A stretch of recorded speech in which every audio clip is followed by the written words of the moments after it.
Olá, a gente começa agora o terceiro bloco da nossa aula sobre elementos do projeto de pesquisa, na disciplina de metodologias da pesquisa científica do nosso mestrado, que é ministrada conjuntamente por mim, pelo professor Márcio e pelo professor Pedro Palotti.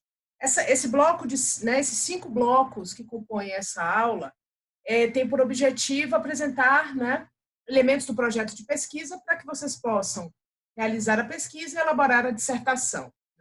Esse nosso terceiro bloco, que nós vamos tratar agora, nesses minutos que seguem, nós vamos tratar da pergunta de pesquisa, do problema de pesquisa. Na verdade, esse bloco vai só revisitar aquela aula que nós já tratamos anteriormente. Nós já conversamos sobre o problema de pesquisa presencialmente, e a ideia é que a gente possa revisitar esse problema de pesquisa, esse conteúdo dessa aula. E por que é importante a gente tratar mais uma vez do problema de pesquisa que a gente já falou em sala de aula no nosso primeiro encontro? E o problema de pesquisa, gente, o problema de pesquisa é o ponto de partida de qualquer trabalho acadêmico, que tem uma pretensão de ser científico, de ter um caráter de cientificidade. Por que a gente pesquisa? Por que a gente faz dissertação? Por que a gente faz mestrado? Por que a gente ingressa no doutorado? Nós fazemos isso para responder problemas. Responder problemas que nos inquietam, que nos inquietaram e nos levaram a entrar, participar do processo seletivo do mestrado do IDP e ingressar no mestrado. E é essa inquietação que move, que constrói, que elabora a pergunta de pesquisa, que elabora o problema de pesquisa. É justamente essa inquietação que vai ser transformada nesse problema de pesquisa e que vocês, ao final, vão responder esse problema de pesquisa com a dissertação de vocês. Então, a ideia é que esse problema de pesquisa, o conceito principal, na verdade, o elemento principal aqui dessa aula, desse bloco, é mostrar para vocês, indicar para vocês que o problema de pesquisa é o ponto de partida da dissertação. Por isso é tão importante a gente se debruçar sobre ele. Por isso é tão importante nós construirmos, elaborarmos um bom problema de pesquisa. Porque o problema de pesquisa, um bom problema de pesquisa é um ponto de partida importante para uma boa dissertação de mestrado. Esse problema de pesquisa, ele deve ser completo o suficiente, ele deve ser claro o suficiente para que, ao final, a sua dissertação, o seu trabalho, possa efetivamente refletir, trazer uma resposta a esse seu problema de pesquisa. Por isso que eu pontuo aqui, essa imagem que eu trouxe aqui para vocês, é que o problema de pesquisa ele é um ponto de inquietação, como eu tinha mencionado. Vocês estão no mestrado profissional porque algumas questões, alguns pontos, alguma prática profissional de vocês, no cotidiano profissional de vocês, trouxe para vocês uma reflexão que as ferramentas técnicas que vocês possuem, com o grau avançado de maturidade profissional que vocês já se encontram, esse conhecimento técnico que vocês possuem não deu conta, não foi suficiente para responder essa inquietação.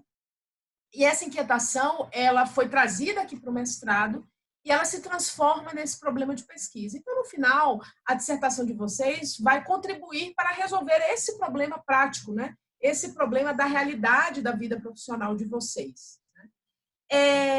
O problema de pesquisa é uma dúvida particular sobre um determinado assunto.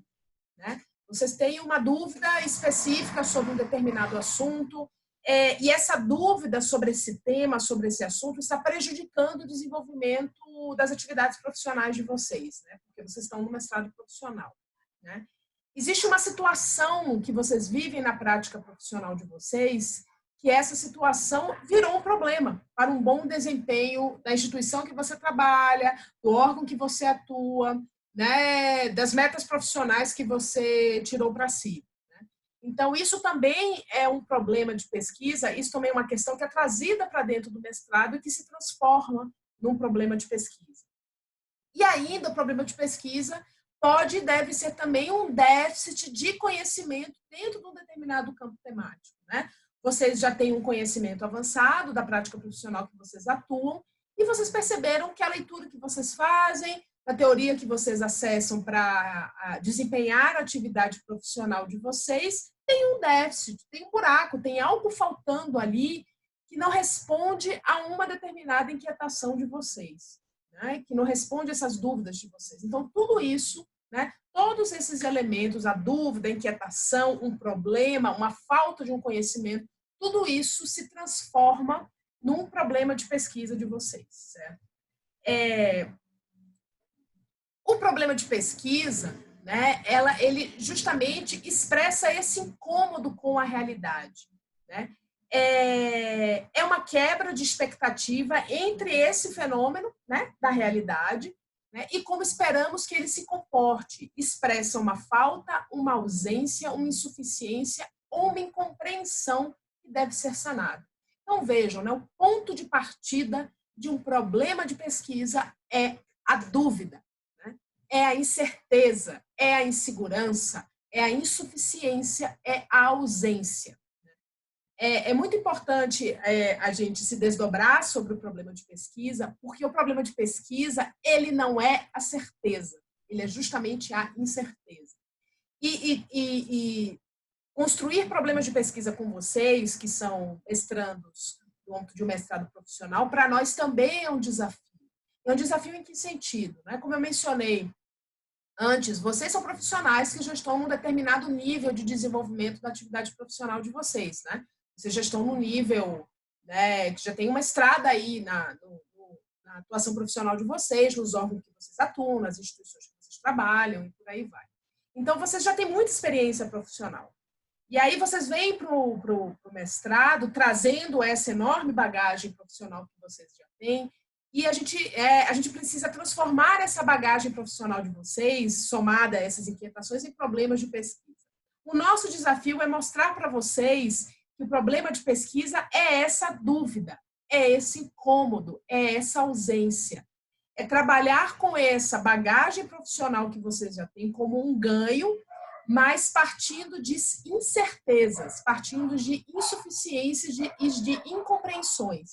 Então, o nosso desafio aqui no mestrado é transformar todo esse conhecimento técnico que vocês já têm em incertezas. É refletir a partir de um campo teórico estabelecido, né, de outras pesquisas, de outras reflexões acadêmicas, né, a partir disso, e somar isso à bagagem teórica que vocês já, a bagagem prática que vocês já têm, transformando isso, né, lapidando isso e transformando num problema de pesquisa. Então, o problema de pesquisa, ele tem dois pilares, né? Ele tem dois caminhos, né? Ele tem duas essências, digamos assim. O problema de pesquisa, ele pode ser uma problematização de um tema a partir de determinadas referências teóricas, né? Então, a gente pode pensar no problema de pesquisa a partir do desenvolvimento de teorias, né? Ou nós podemos também problematizar, né, o tema a partir de vivências práticas ou profissionais, que, em geral, é esse segundo elemento aqui, essa segunda essência do problema de pesquisa que caracterizam os problemas de pesquisa no âmbito do mestrado profissional, né? Vocês problematizam temas a partir das vivências práticas e profissionais de vocês.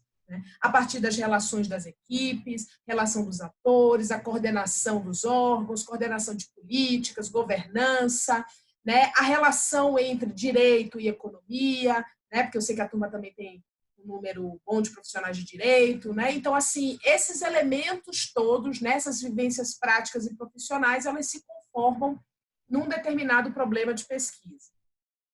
E quais são os cuidados que nós devemos ter, né, com a elaboração do problema de pesquisa, né? Essa é uma questão muito importante, né, porque, como eu tinha mencionado anteriormente, o problema de pesquisa, ele é um ponto de partida de uma boa dissertação. Se a gente não define bem o nosso problema de pesquisa, certamente lá na frente a gente vai ter problemas em desenrolar bem a dissertação, porque a gente não vai saber o que vai responder. Né? Então, o problema de pesquisa ele deve ser suscetível de solução, então ele deve ser construído de uma forma que haja uma resposta para isso. Né? Deus existe? Né? Isso não é um problema de pesquisa, né? Isso não é suscetível de solução. Né? Ele deve ter uma dimensão viável, ou seja, ele deve ser recortado o suficiente para que, ao longo da pesquisa, ao longo do desenvolvimento da análise dos dados de vocês, né, do levantamento das informações, vocês consigam responder minimamente aquele problema de pesquisa. Então, ele deve ter um tamanho bom. Né? Eu vou mostrar para vocês os bons exemplos depois. É muito importante a gente não confundir problemas científicos com julgamentos morais. Né? Essa é uma questão muito importante e que, como nossa prática profissional, particularmente a prática profissional de vocês, é uma prática muito avançada, em geral, vocês já sabem previamente, né, o que funciona e o que não funciona, né, a partir de, às vezes, de alguns julgamentos morais de vocês e, às vezes, a partir de algumas experiências prévias de vocês. Então, não confundir problemas científicos, bom ou mal. Né? Determinada política é boa e determinada política é má. Né? Existem critérios para se avaliar determinadas políticas públicas e é em cima disso, por exemplo, que a gente precisa desenvolver o problema de pesquisa. Né? Não confundir problemas científicos com as questões práticas e não científicas. Isso, para nós, do mestrado profissional, também é um desafio. Né? Como nós podemos transformar aqueles problemas aparentemente muito práticos, né? Aparentemente muito do dia a dia do nosso trabalho, com relevância que tenha uma relação e que tenha uma reflexão a partir de um campo teórico. Né? Então, o funcionamento do sistema X, utilizado, sei lá, o CIAF, né? Que é utilizado pela administração pública para fazer acompanhamento de gastos, né, do orçamento, por exemplo, né? O funcionamento de uma determinada funcionalidade, a aplicação de uma determinada funcionalidade do CIAF, isso efetivamente, sim, falado dessa forma, aparentemente não parece um problema de pesquisa. Mas se isso for somado a uma reflexão teórica sobre transparência do gasto na administração pública, a discussão sobre controle de gasto, talvez isso possa transformar-se num problema de pesquisa interessante. Então, muito cuidado em definir esses problemas científicos com questões práticas. E, por fim, né, um outro cuidado importante que nós devemos ter com o problema de pesquisa é conectar o problema de pesquisa à esfera empírica. Né? Como nós estamos no mestrado profissional, né, em administração pública, essa conexão com a esfera empírica é fundamental para a elaboração dos problemas de pesquisa de vocês. Né? Nós fizemos um exercício em sala de aula, né? Nós teremos um encontro virtual, né, na plataforma, né, do IDP, em que a gente vai poder se debruçar mais sobre isso. Mas a gente teve, no nosso encontro presencial, a gente fez exercícios, né, em torno de problemas de pesquisa. Né? E uma dica importante que eu retomo aqui, que eu falei na ocasião e que eu retomo aqui, é transformar o seu problema de pesquisa em uma pergunta. Problema de pesquisa não é afirmação. Problema de pesquisa é interrogação. Em que medida, né, o decreto de governança, né, os princípios trazidos ou o modelo trazido pelo decreto de governança do governo federal atendem a determinada realidade de um órgão? Né? Então, assim, olha aí a pergunta. Né? É sempre uma interrogação, é sempre um questionamento. Então, transformar o problema de pesquisa numa interrogação, colocar uma interrogação mesmo ao final do problema de pesquisa, nós conseguimos materializar, né, conseguimos enxergar melhor o problema de pesquisa. E aí eu vou trazer para vocês 2 exemplos de problemas de pesquisa muito interessantes de mestrandas que passaram, né, que agora são mestras, que passaram pelo nosso programa, né, passaram pelo mestrado profissional em administração pública. Uma delas foi minha orientanda, a Lena Falcão, e o título do trabalho dela foi Qualidade dos cursos em EAD ofertados no Brasil à luz do ENAD no período de 2007 a 2016. Esse é o título do trabalho dela. Para quem não conhece, né, o ENAD é o Exame Nacional do Ensino, né, em que o ENAD é uma prova, né, que se faz por áreas de conhecimento ao final do curso de graduação, né, ciclicamente, né, de acordo montado com o calendário que o Ministério da Educação monta, de ano em ano para medir esse conhecimento dos alunos quando eles saem no curso. E a reflexão da Lena, quando ela nos procurou, ela é uma profissional da área da educação do governo federal, e a preocupação dela sempre foi, gente, será que os cursos ofertados na modalidade à distância, será que os cursos de EAD, eles são bons ou eles não são bons? Como é que eu posso avaliar a qualidade desses cursos a partir, por exemplo, de um parâmetro que é o parâmetro da prova do ENAD, né, do Exame Nacional? E aí, olha o problema de pesquisa dela, que problema interessante, né? Os conceitos do ENAD, desse Exame Nacional, indicariam melhorias na qualidade dos cursos EAD ofertados nas instituições privadas no Brasil no período de 2007 a 2016. Vocês percebem que o problema dela de pesquisa está muito bem delimitado? Olha, eu queria, né, marcar aqui com vocês aqui esse problema daqui, essa primeira parte aqui. Os conceitos indicariam melhorias na qualidade dos cursos EAD. Ela não quer saber qual é curso, né? Ela não quer saber modalidade presencial de graduação e modalidade à distância. Ela fez um recorte, e esse recorte está definido no problema, EAD. Mas ela quer saber de todas as instituições de ensino superior que existem no Brasil? Não, porque existem instituições públicas, né? Existem instituições privadas. Ela não quer saber de tudo. Né? Ela quer saber daquelas instituições, dos cursos ofertados pelas instituições privadas, porque, de antemão, numa pesquisa exploratória que ela fez, ela verificou que, no Brasil, os cursos, as instituições privadas são as instituições que mais ofertam curso na modalidade à distância, comparativamente com as instituições públicas, as federais e as estaduais. Né? Então, ela não quer saber de qualquer instituição, ela quer saber das privadas. E aí, ela poderia analisar todo o marco temporal que existe. Ela poderia analisar desde a fundação, desde a criação do primeiro curso EAD, ou do surgimento do ENAD até hoje.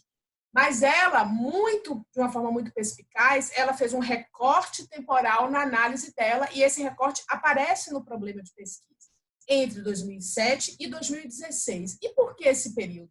Porque é justamente nesse período em que ela verificou que foi o maior número de realizações de exames, né, nesse período. Ela poderia ficar com 2 anos? Poderia, mas aí ela não teria condições de ver a qualidade dos cursos, porque não foi realizado tanto exame assim, o maior número de cursos. Então, ela viu que nesse período de 2007 a 2016 foi realizado um número importante de exames, e aí, a partir desse número de exames realizados, ela teve condição de analisar se os conceitos, né, decorrentes do ENAD indicam melhoria da qualidade dos cursos EAD. Vejam, o problema de pesquisa dela basta por si só, ele está muito bem delimitado. Um outro exemplo que eu queria trazer para vocês, que é bem diferente, é o trabalho da Susan Kelly Andrade, que é a implantação da governança pública em uma organização hierarquizada. E aí, já no título, ela coloca estudo de caso do Comando de Preparo da Força Aérea Brasileira.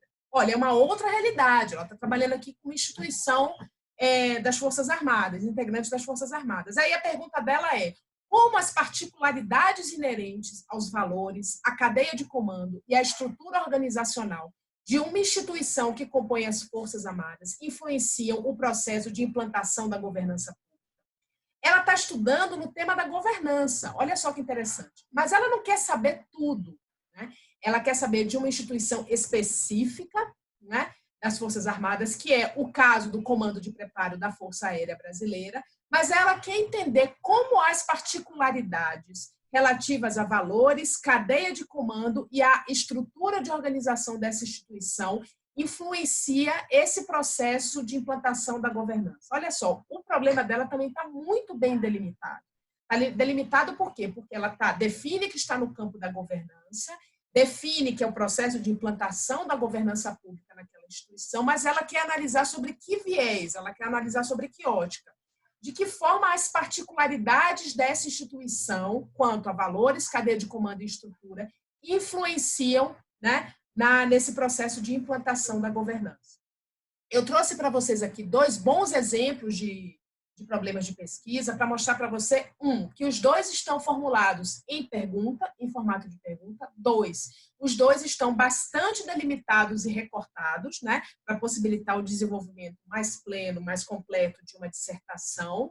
E vejam, eles estão bastante relacionados, tanto com o campo teórico, né, posto o caso da Lena é avaliação e o caso da Susan é governança. E, além disso, o campo teórico delimitado, ele também está relacionado com o campo empírico. No caso da Lena, conceito de ENAD e avaliação de instituições de ensino. E, no caso da Susan, o campo empírico dela é justamente a análise dos princípios da governança, da implantação da governança, numa instituição específica, que é o Comando de Preparo da Força Aérea. Então, eu acho que esses dois exemplos, e aí eu encerro nossa aula, esses dois exemplos, eles são importantes para a gente refletir como exemplos completos de elaboração de um problema de pesquisa. Tá? No próximo bloco da aula, nós vamos trabalhar com os objetivos gerais e os objetivos específicos. Até lá!